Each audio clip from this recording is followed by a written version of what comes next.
Hey guys, so I can't believe that May is already over, and I'm actually really excited that it's over. I've been taking an intensive German course for the last 4 months, and even though it's been great to learn German, I live here in Germany and definitely need to learn it and improve my German. I'm excited for the course to be over because I'll have a lot more time to make YouTube videos.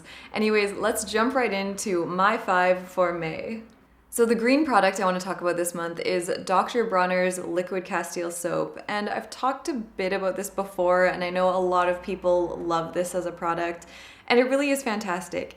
It's fair trade, organic, vegan, and the bottle is made from recycled plastic.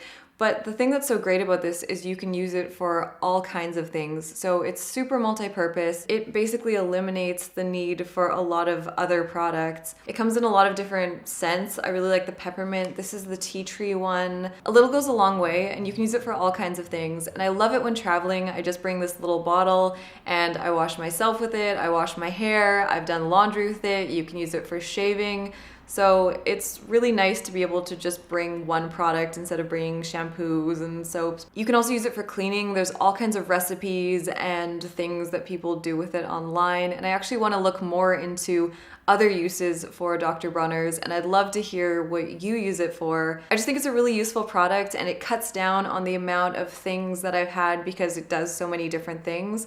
And of course, I love that it's organic and fair trade and all that kind of stuff.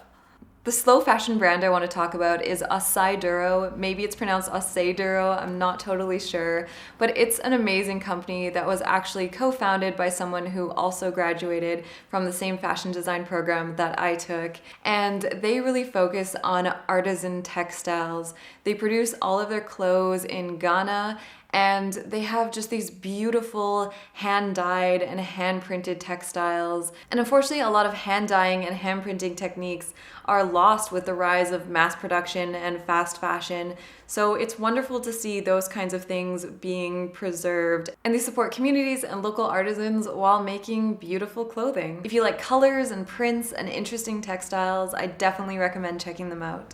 And this is a little unrelated, but I'm really excited to announce that on June 12th, I will be doing a live Q&A with Natalie Grillin, who is the co-founder of Project Just, which is the company that I talked about in last month's My 5 video. And we'll be chatting about ethical fashion and researching brands and shopping more consciously, and she'll be answering your questions. So I really hope you can join us. I will include more information about that below. The book I want to talk about is Eating Animals by Jonathan Safran Foer, and this is a book that I actually read quite a while ago, but I still find myself recommending it to people who want to know more about the impact and the ethics of what they're eating. And I think it does a really good job of talking about the environmental and ethical issues around farming and factory farming in particular.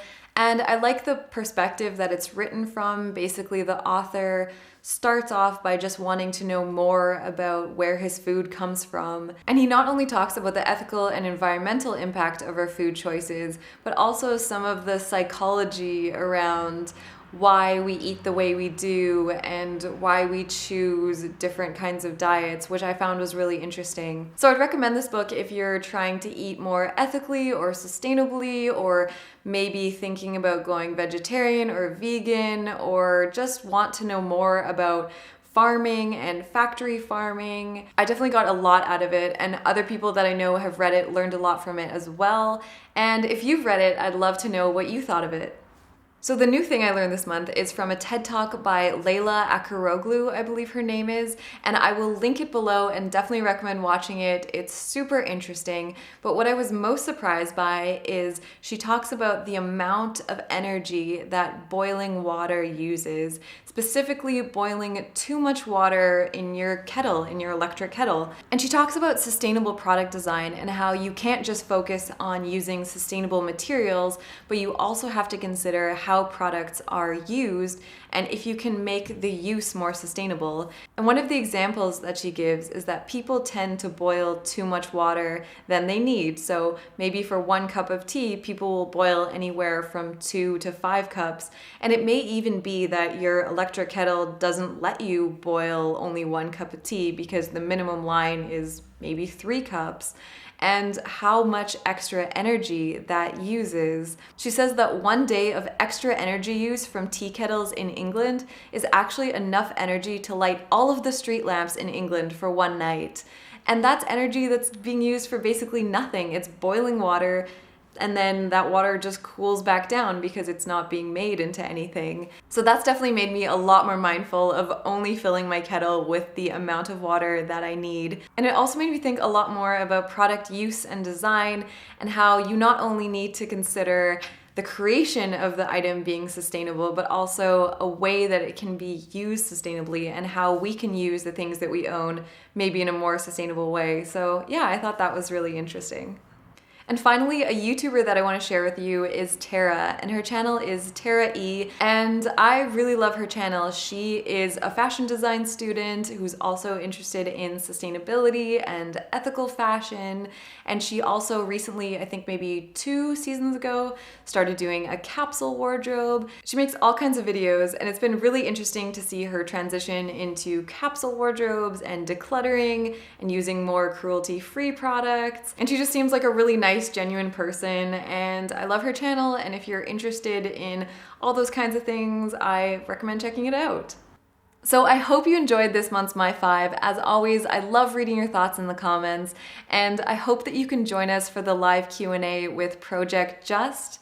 Thank you guys so much for watching. I feel like now that May is done and my class is done, I'll be back to a bit more of a regular upload schedule and hopefully doing some fun stuff on this channel this summer. So I will see you guys in the next one.